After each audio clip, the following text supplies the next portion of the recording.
Kūno kultūros ir sporto departamente pagerbti ir apdovanoti Kūno kultūros ir sporto dienos proga šių metų vasarą ir rudenį pergalės iškovoję sportininkai, Europos vyrų krepšinio čempionato organizatoriai. Nusipelnusios Lietuvos Respublikos trenerės vardas suteiktas Onai Skaistutei Idzelevičienei.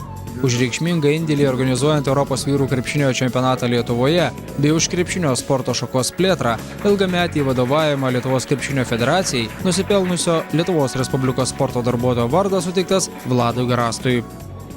Kiekvienais metais buvo ko nors tokio, bet sakyčiau, 37-asis Europos čempionatas tai turbūt pats svarbiausias.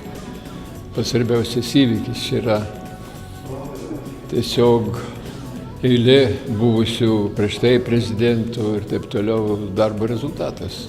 Tik tai man tokia laimė, kad mano prezidentavimo metu jis įvyko. Atminimo medaliais apdovanoti 11 Europos jaunimo olimpinio festivalio prizininkai ir dalyviai bei treneriai. Medalių už sporto pergalės įteikti ir pasaulio kurčiųjų krepšinio čempionato vyrų ir moterų komandoms. Už reikšmingą indėlį organizuojant Europos vyrų krepšinio čempionatą Lietuvoje, sporto garbės kryžiai skirti organizacinio komiteto vykdomajam direktoriui Mindaugui Špokui ir Lietuvos krepšinio federacijos generaliniam sekretoriui Mindaugui Balčiūnui. Šiais metais Lietuvą džiuginantis irkluotojas Mindaugas Griškonis atvirauja, kad mūsų šalies irkluotojų pasiekimai ilgo treniruočių proceso padariniai.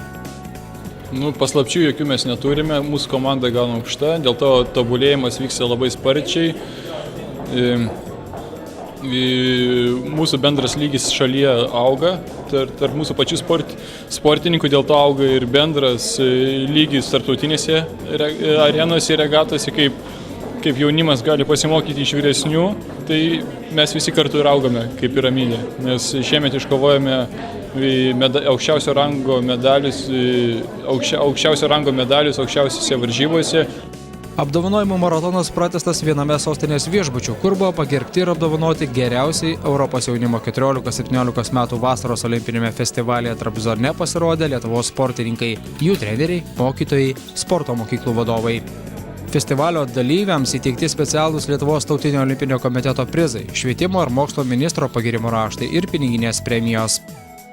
Tiesą pasakius, mes galvojam, kad paprastai mūsų jaunieji sportininkai visada iš kiekvieno olimpinio festivalio grįžta su apdovanojimais, su medaliais, turėjome vasaros olimpinius festivalius, bet kad tokio derliaus ir tokios aukštos komandinės vietos mes tiesą sakant nesitikėjom.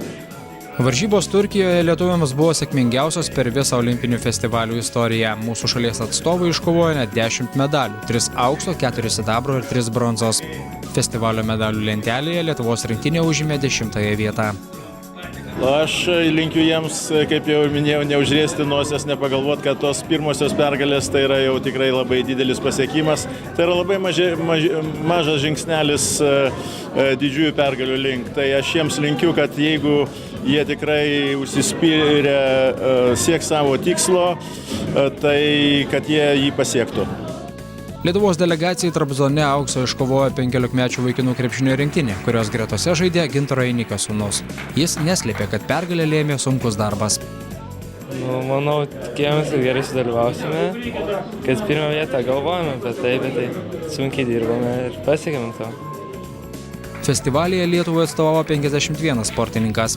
Lietuviai dalyvavo 7 sporto šakų varžybose – lengvosios atletikos, krepšinio, plaukimo, dziudo, teniso, gimnastikos ir dviračių sporto.